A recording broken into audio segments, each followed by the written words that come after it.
Good afternoon and welcome to today's podcast. Webcast.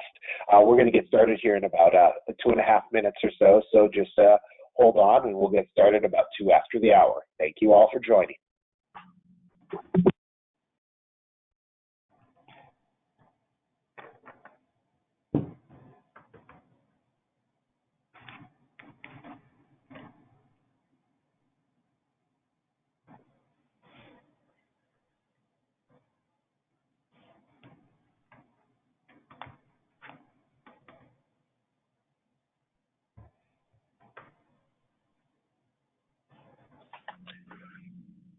Hello, everyone. We're just getting ready to get started. We'll be starting in about 2 minutes. 2 minutes, and we'll begin.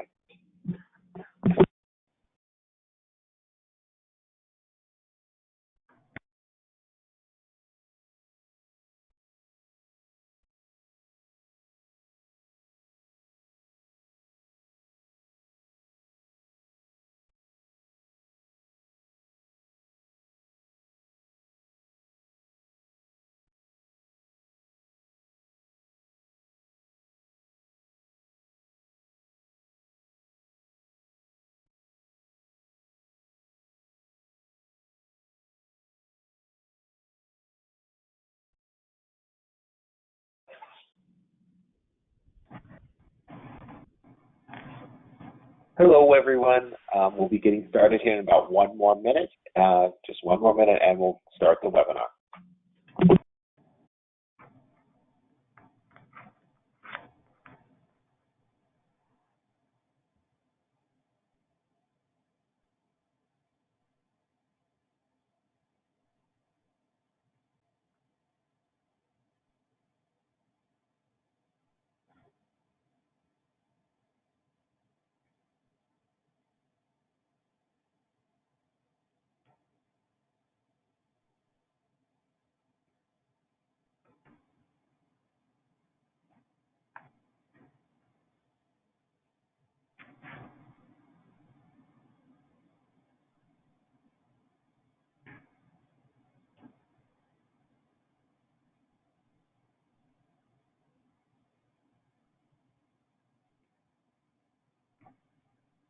Well, good afternoon, everyone. Welcome to the webinar today.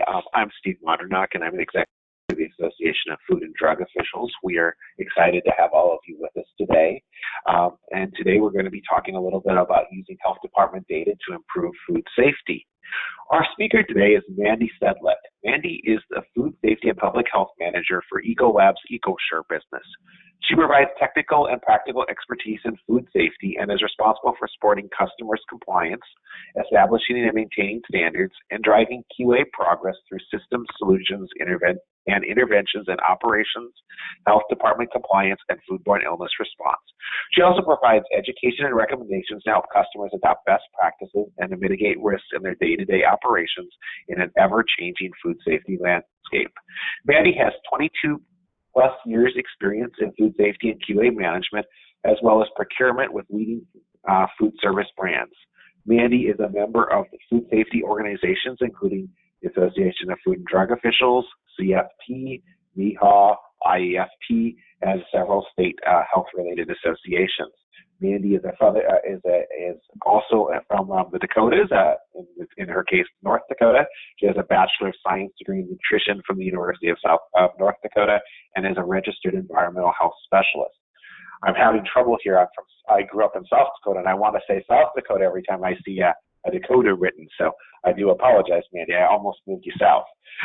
But let's go ahead and get started and welcome Mandy to our presentation today. I have to tell you, I've worked with Mandy for at least 7 years, and it was one of those very valuable cases of where we exchanged a business card at a meeting, and then when the world foodborne illness happened, I knew who to call and who to work with. So we spent the best part of, I think, a month and a half on speed dial to each other as we were working a major national outbreak. So, Mandy, let's go ahead and turn it over to you.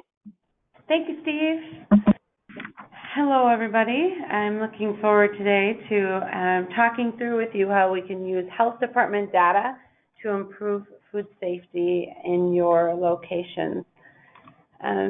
The presentation outcomes and what we should really know by the end of this presentation is what is the global burden of foodborne illness and top CDC and FDA foodborne illness risk factors? What are the top health inspection violations? And how can you use health department insights to improve food safety in your food service environment? Start first with the global burden of foodborne disease. It is substantial. Every year, foodborne disease causes almost 1 in 10 people to fall ill. 33 million people have healthy life years lost, 420,000 deaths, and foodborne disease can be deadly, especially in children under 5 years old. Children account for almost 1/3 of deaths from foodborne diseases.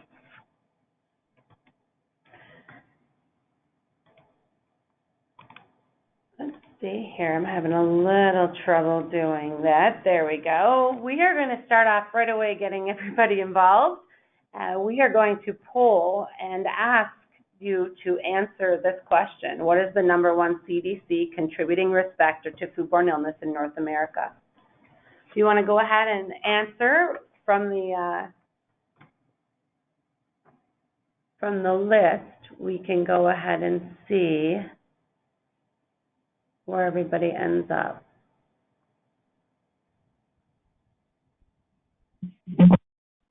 All right. Ashley, are you able to see that? We can see it. All right, I see it. It looks like we have 77% of people have chosen, one person changed their mind. It went down to 76%. For personal hygiene, coming in second at improper holding, 16%. And we have a few people who chose inadequate cooking, unsafe source, and contaminated equipment. So let's see what it is. The CDC contributing risk factors to foodborne illness in North America, the #1 is improper holding. It's close to poor personal hygiene, which has actually increased since the last risk factor study. Improper holding in time and temperature is keeping those foods in between 41 degrees Fahrenheit and 135 degrees Fahrenheit for more than 4 hours. In close second is the poor personal hygiene, something that comes to mind with all of us as we talk about employees not washing hands, as we know it's the #1 way to prevent foodborne illness. We also have on here unsafe sources, inadequate cooking, and cross-contamination, which account for the remaining of the foodborne illness risk factors. In addition to the CDC risk factors, we also have an FDA risk factor study. The FDA conducted a 10-year study between 1998 and 2008 to measure trends in the occurrence of foodborne illness risk factors and food safety behaviors and practices. This study consisted of 3 data collection periods. So it was 1998, 2003, and 2008. And they summarized the findings for each period. Data from all 3 periods were analyzed to detect trends over time and determine whether progress had been made toward the goal of reducing the occurrence of food risk factors in food service and retail food establishments. What the outcome was that there remains a need to gain better control over food safety behaviors and practices of employee hand washing, which includes both when to wash and how to wash properly, and cold holding of foods requiring refrigeration. These risk factors, as we saw on the last screen, match the CDC risk factors, and they tell us the same thing. And when we think of hand washing and cold holding, being in the food service industry, we see these as basic items that we need to make sure are handled in the restaurants, yet they still remain to be top risks that we need to tackle and get after to reduce the risk of foodborne illness. But there are food service operational challenges that keep us from doing that. We have ever-changing priorities, whether it's a food handler thinking of, what happened last night, what's going on today, and juggling all kinds of priorities at home and work. and then remembering all the information that we've given them and prioritizing focus to the two that we just spoke about can be difficult. In food service, we also have high employee turnover, a very complex supply chain, time and resource constraints, industries working through emergencies and crises, as we heard Steve mention earlier, and how I actually got to know him well. Unknown, stringent, and changing regulations. There are cost and efficiency pressures, and most recently, that's really come in tonight today, time is the social media exposure. Speaking of social media, I don't know how many of you have texted in the last minute that we've been on here, but there are 18.1 million texts sent per 60 minutes in 1 minute. Consumers spend a lot of time on social media. That's why we now call them the connected consumer. They comment, rate, and share, read, watch. The message, whether it's bad or good, transfers faster than ever before and can reach millions of people within seconds. We've also seen that social media is being tested as a possible detection for outbreak locations. We know that social media can cause brand damage immediately. There are differing regulations across the United States. There's over 3,000 health departments with 10 versions of the food code, and inconsistent versions are adopted across the U.S. From an industry standpoint, reports may be difficult to understand, data may be hard to interpret, and like we're talking about today, you have the insights and the data, but then you have to put it into action. So if they're hard to interpret, it's difficult to put it into action. And communication and turnover challenges are among the management. So what are the top health department violations, and how can this data provide insight and take it to the next level to improve food safety? We do have a way to collect this information. We collect health inspections across all 50 states, including the 10 versions of the FDA food code and several scoring mechanisms. Mechanisms can go from yellow, green, and red to some health departments scoring with an A for the best score, B second, and C is in a range that would need more improvement. We see golf scores, percentages, or no scores at all. We're able to take this data and normalize it to compare against your restaurants within your own company or benchmark across other restaurants in the industry to see how you are doing. Some of these come from a roaming web-based portal, some from still calling in and receiving information from partnerships with health departments, or even still faxing or mailing the information. Another poll. So what is the top health department violation in 2019? Go ahead and take time to answer that, and we will see how we do.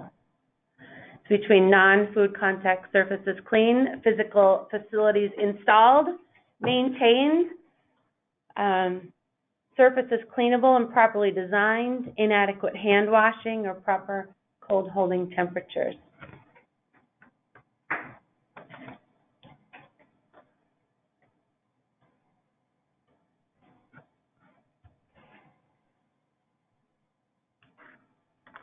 All right, I still see them coming in. It's fun to watch it go up, and then all of a sudden.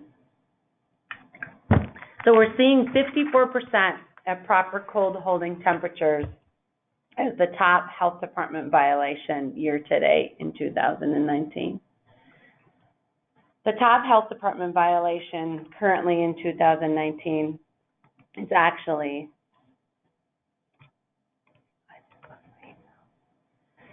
health department, physical facilities installed, cleaned, and maintained.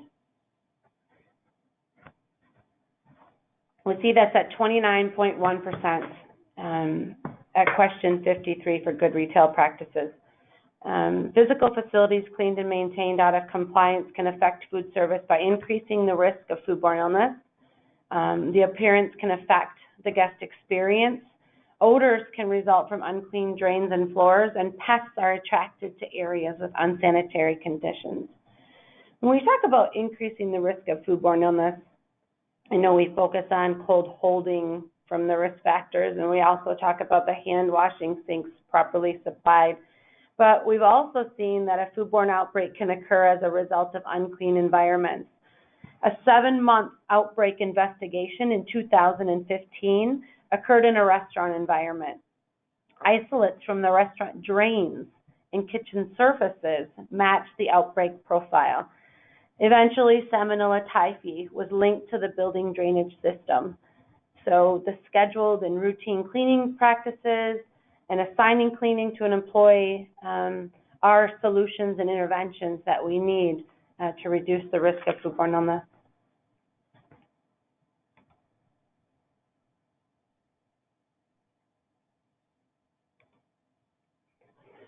Another top area is adequate hand washing sinks properly supplied and accessible. We're going to start off here with a hand washing video.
Okay, I'm going to give everyone 5 minutes to go wash their hands. No. Hopefully that shows you mostly it's just the sound effects in the back, but there really are no words, and it shows us how important it is to wash our hands. We learned through that the constant touching of touch points, different ways that we have personal hygiene opportunities, and just how washing hands can prevent. We heard someone getting sick in the background as well. So hand washing is a top violation. When we look at health department data and we focus on hand washing procedures and operations, we see that in the months of November and December, hand washing facilities improvements are needed in December and November. Adequate hand washing facilities are supplied and accessible less often in those.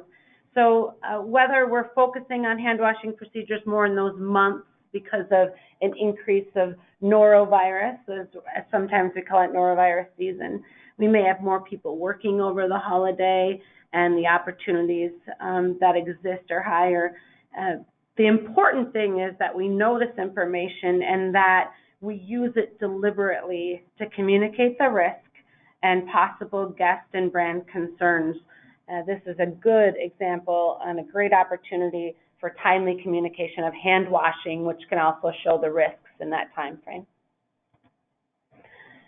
If 25% of foodborne illness outbreaks are identified or the root cause of foodborne illness, poor personal hygiene played a role, then why don't people wash their hands?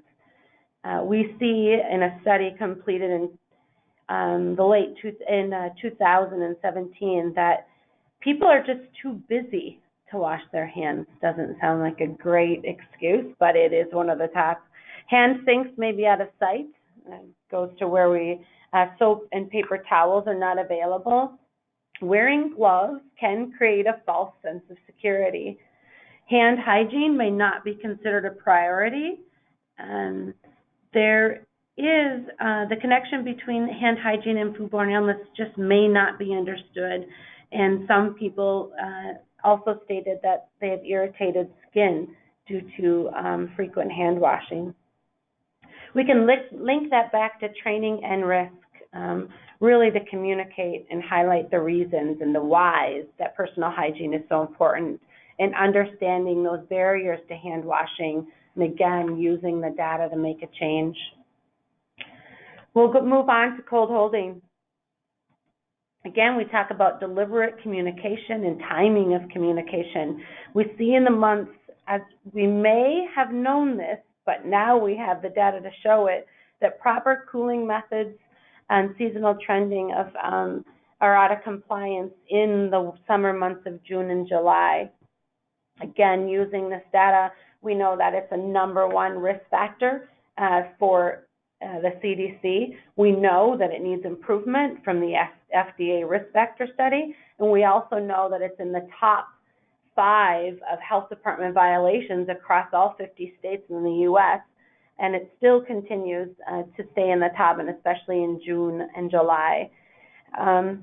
It needs to be addressed. Again, more focus of methods and results in those warmer months to make a difference and decrease the risk.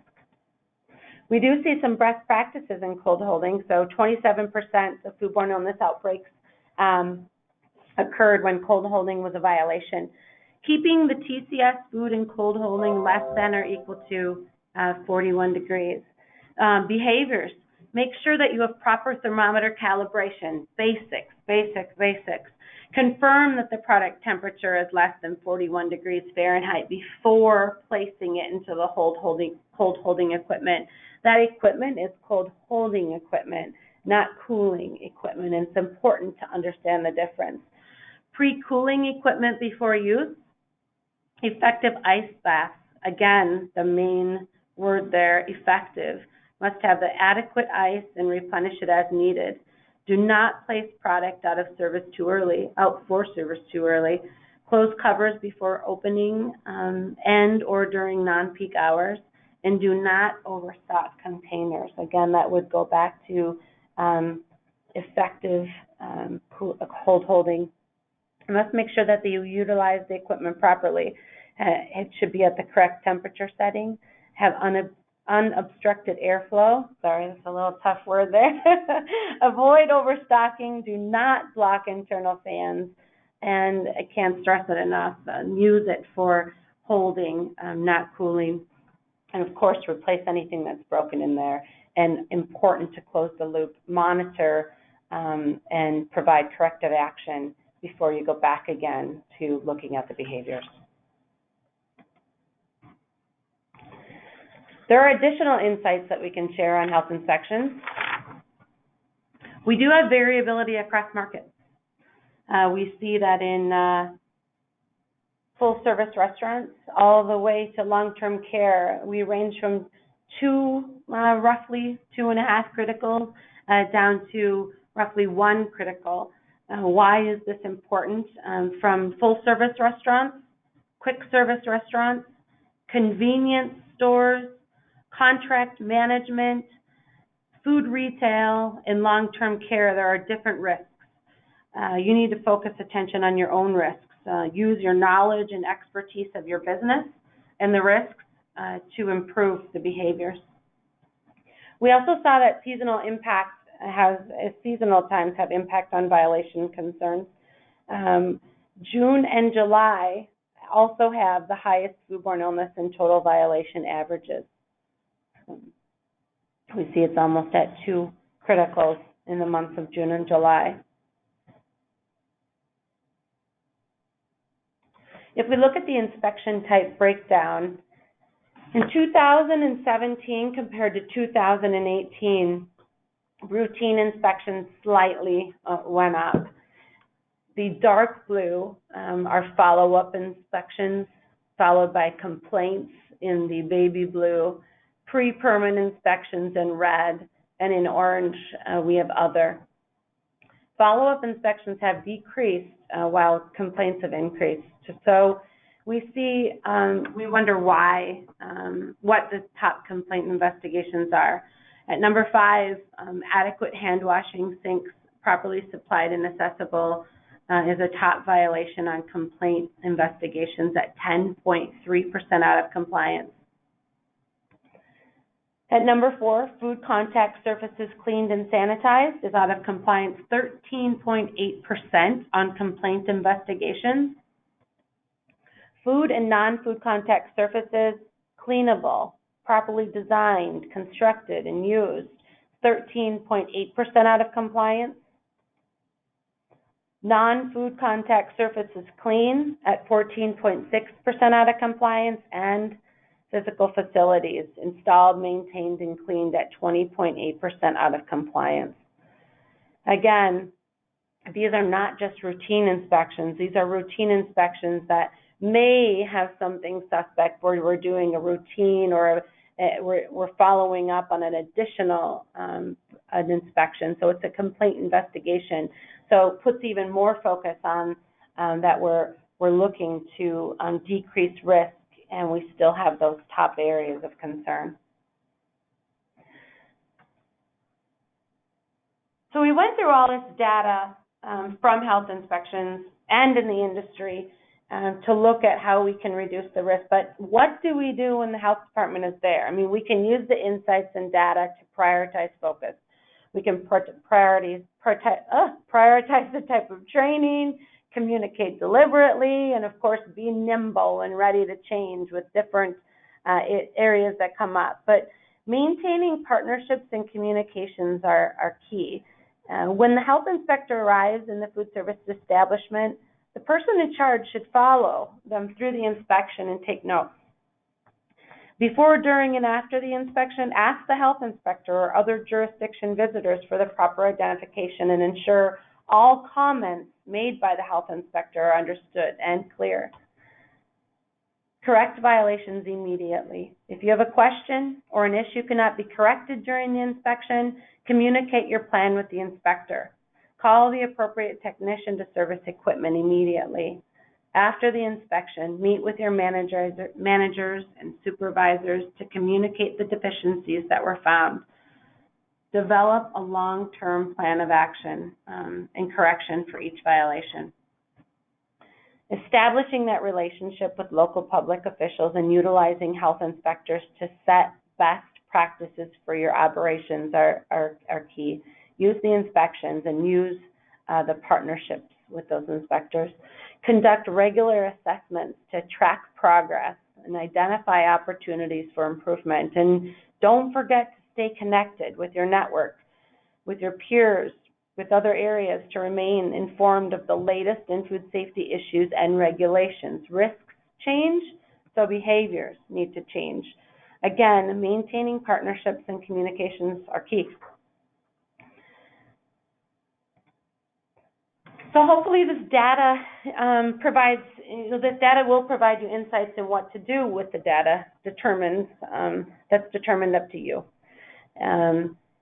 You can remain in that space with the data, or you can choose to improve it and work with those behaviors. So hopefully these examples provide you with insight into risks and where you can focus to improve food safety in your food service operations. Well, now we are, if anyone has any questions, if you would go ahead and type them into the question window. We'll get to taking those in just a second. I'm going to start with a quick question for Mandy.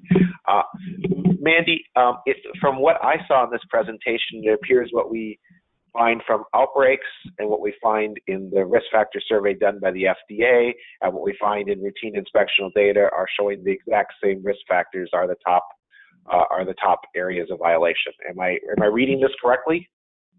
Yes, you are reading that correctly. We see that cold holding and hot holding, as well as hand washing violations, are a common trend among all three. And that, those areas and the different studies all are completed differently, right? So we have the FDA study was based on those observations, and that's what they use to get that data. And we look at CDC risk factors from when outbreaks could be solved, what was that determining cause. So that's something completely different. And then we have local regulation in individual restaurants across the 50 states looking, and we combined all that information through health inspection. So even though those results were all gathered in different ways, it still shows the same insight that cold holding, hot holding, and personal hygiene, when practiced correctly, can reduce foodborne illness risk factors. Well, that makes total sense when you think about it. I guess the other thing I had confirmed to me that I always thought was, boy, cold holding becomes a bigger issue in the summer. That was nice to see that actually confirmed that was going on. Yeah. As you were preparing this, Mandy, did you see anything you didn't expect? I know you looked at tons of data as you were working on this. Anything that you didn't expect as you were working to prepare this presentation? Well, when I first review the information, now I've seen this information and this data multiple times as we share it with different food service operators. But when I was both in industry and then when I joined EcoShare, I was always surprised that the facility is maintained as number one, as the number one violation.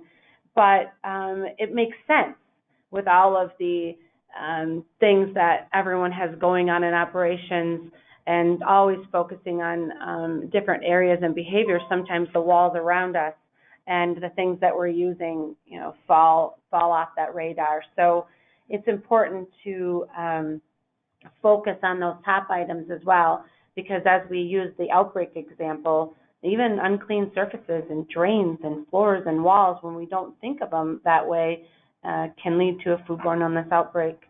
Another area that was nice to see was, again, you said the seasonal trending. I didn't include it in here, but we also did seasonal trending on things such as pests, which you would think, but confirmed by the data, that pest violations do increase in the winter months as pests are looking for a warm place to go. And they reduce by about 8% as the seasons change. So up and down 8% consistently in the last couple of years, which is really interesting. As maybe the pests go away, we lose sight of that. I guess no pun intended on the lose sight, but we lose sight of that violation. And then when it comes back up again, we're reminded, and that can go hand in hand with facilities maintained clean.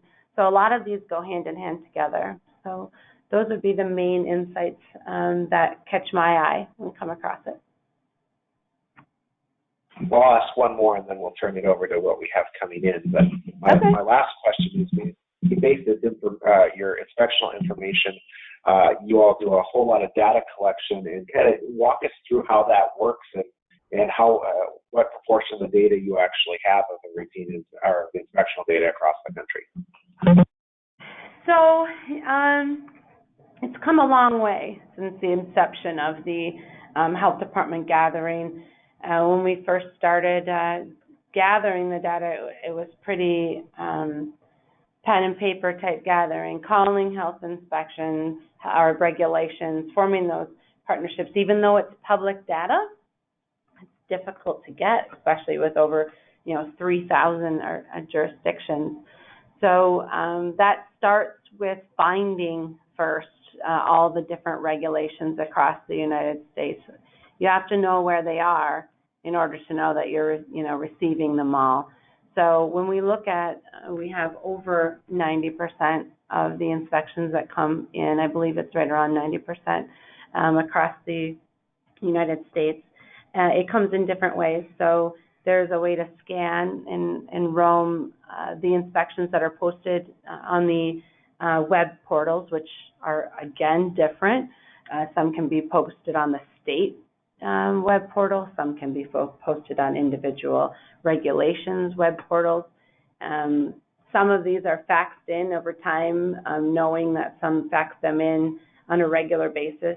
Others are called to find out that information. So those are the ways that we actually gather the data. And then after that process, it goes through an actual person check to make sure that we normalize that data so we have one scoring system. So I guess the important part is then based on the various inspection forms, the various versions of the food code, you make them the apples, and the oranges, like through your methodology. Did I get that correct? That is correct. I like that. Very good. So, well, I don't know. That's the only way I can think of it anyway that works. So let's go. I can't see the Q&A window, so I don't know. Do we have any questions that have been asked, or anyone that has any questions? Please, once again, go ahead and type it in either the questions window or the chat window, and we'll go ahead and get those. We do have quite a few. I'm trying to make sure that I can get it. One that just came up is, can we get a copy of the hand washing video? And there is a site where that's available, and we'll be able to get it. I also publish through EcoSure a food safety monitor that comes out monthly. That hand washing video will also be included in this next month. Next week, actually, it's coming out. So I can give that information to you, Steve, to put on a slide in here when we publish it. And it'll also be on my LinkedIn, but definitely people can have access to that video made through training at Ecolab. It's a very impactful video. I really like it. So absolutely, we can get that. Let's see. I have to really... Before you answer the next one, I'm going to put a plug in quick. Mandy's LinkedIn has great information, and she's constantly posting timely, great food safety information. So if you aren't friends with Mandy on LinkedIn, you should be, and it's a great opportunity to get some good information very quickly. And I've been very pleased in that, and like a lot of her posts. So go ahead and take a look at her LinkedIn page. Thanks, Steve. Let's see here. There are a few on here about cooling equipment. So other than blast chillers, it says, what equipment do you identify as food cooling equipment? So I think that this can even go down beyond what we would consider equipment, but tools. So blast chillers, yes, definitely, but there are other ways to cool down even to the basics of making sure that everything you have is in shallow pans. So for example, if we had a soup that we wanted to cool, making sure that we separate that and put it into smaller pans so that it can cool quicker, maybe even as shallow as, 1 to 1.5, 2 inches. Placing that into a cooler, again, designed for cooling. So that equipment would be a large walk-in cooler or a blast chiller, not a small refrigerator unit that's constantly opened and closed. So I guess that's probably that main question there. But you just want to make sure that you have that available to get it down cool enough. Hopefully that answers that question, and now emails are coming through there. Steve, I didn't close it, okay. Will this presentation be archived? Yes, it will be archived, correct, Steve? It will be, and we'll be sending the link out to everyone that registered with where it is archived, and feel free to share it with others. Mandy, thank you for letting us record this presentation. It'll also, for those of you that are subscribed to the AFTO podcast, it'll also be populated as an issue of the AFTO podcast in a week or 10 days. So you'll have that available that way too. So various methods of getting it, but we definitely share it around with others you think might be interested in learning more.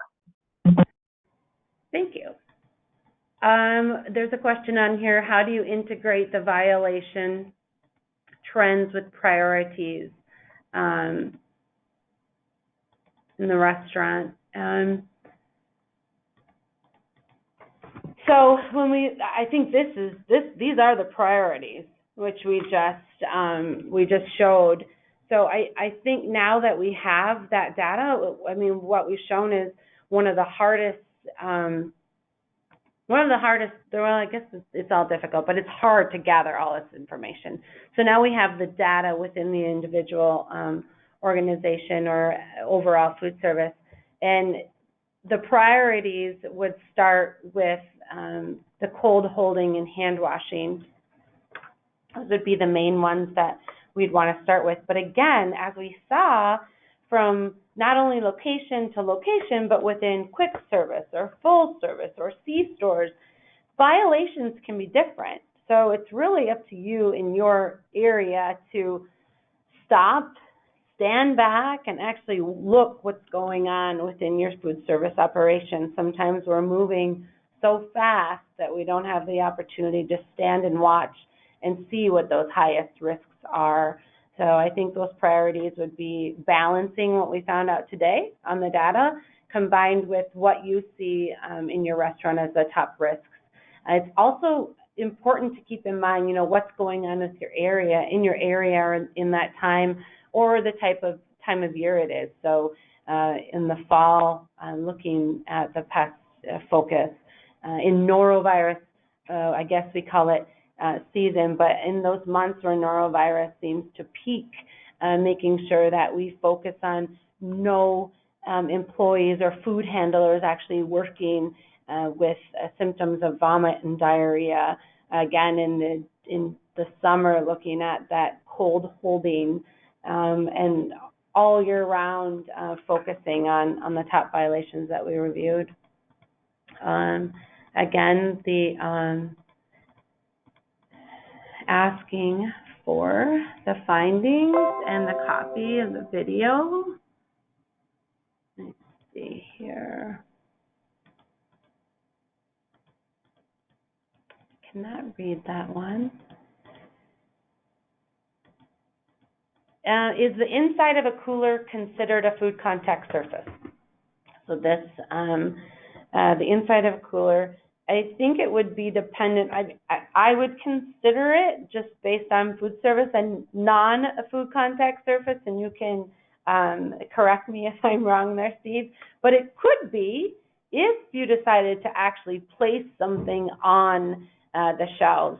It's also important, it may be a non-food contact surface in most cases, but storing things improperly or without lids in a cooler could, if those areas were dirty, cause cross-contamination to any open containers below the shelves. So that would be the risk there. That was exactly what I would have said. Okay, good. I'm not sure, right, but that's what I would have concurred.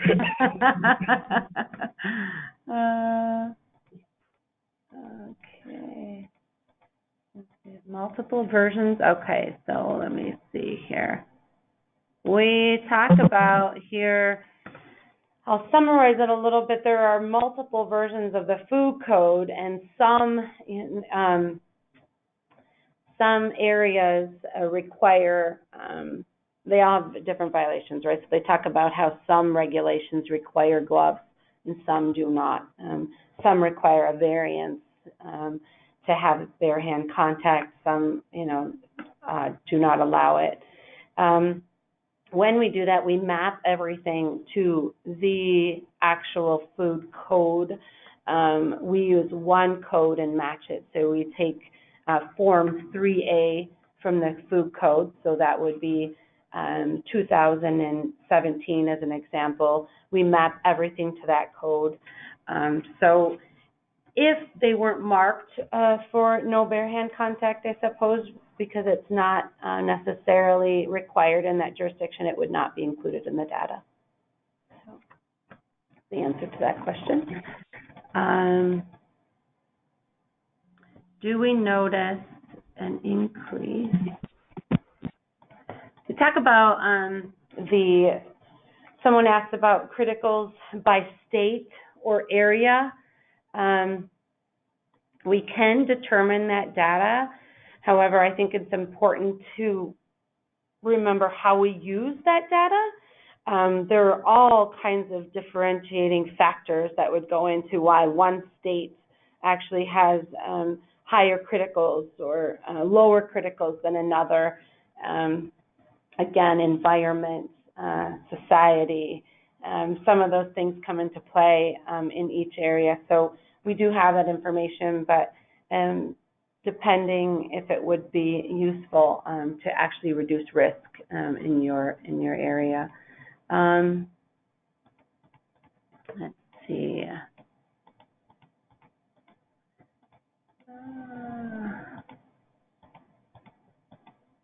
Okay. This question, I'm not sure that I think that's it, Steve. I can't. Some of them are a little broken up. I can't see them. There might be quite a few more. There are. I'm scrolling through, but I'm wondering if I can answer any of them after. Well, why don't you go ahead and look through and see if there's any more questions. While we do that, Okay. I'll just mention that coming up here in another 2 weeks, we have our last of the fall series of webinars on neurovirus. That will be on November 8th at 2 p.m. Eastern, and that will include experts from CDC, states, and others talking about what they're doing with neurovirus and neurovirus prevention. So join us again on November 8th, the same time, same place for that webinar. In addition, if you missed our earlier webinar at the end of September on hepatitis A, that has been posted. That is posted on as an AFTO podcast. Just go to the either the Apple Podcast or Google Podcast store and search for AFTO, and it is there and available. That was a very good webinar with lots of background with both with CDC and public health officials from across the country participating. So if you haven't had a chance to listen to that one or watch that one, please go ahead and do that.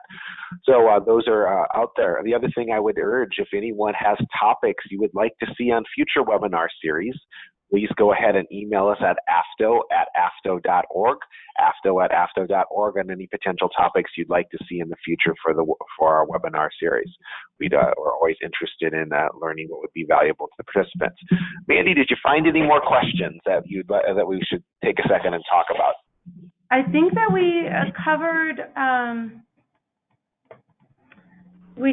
there is one on here about strategies to educate within the restaurants on things such as spacing coolers and not blocking fans, keeping refrigerators limited in size. And I think with today's fast-paced, so many priorities, I think those types of things need to be addressed often in short training practices, quickly and focused. But I think it all comes down to following up and looking at how they're being addressed, and if it's still an opportunity and we still see it as an observation, then maybe changing the way that we address it or train or follow up. I think that comes into play not with just overstocking coolers, but really prioritizing and showing and leading with example of not letting things go and turning the other way when we do see things in these situations, but actually taking action, telling people the whys. I'm not just correcting this because I want to rearrange a cooler, right? I mean, I'm correcting this because it's important to food safety and important to protecting the guests, the communities, and your brands. So I think that's what that really comes down to. So I think that's it, Steve. Okay, great. Thank you so much. Mandy. I really appreciate it. Letting us share this it's wonderful information. Well, we appreciate Ecolab's willingness to share their database of violations and what they found. That's great, and gives us some valuable information on what's happening across the country. We appreciate you taking the time to join us today. Once again, thank you to all the participants, and don't forget November 8th, Neurovirus, a just-in-time refresher for the retail food industry and regulators, will be the next webinar on November 8th. Thank you all very much, and we'll talk to you all soon. Thank you. Bye-bye.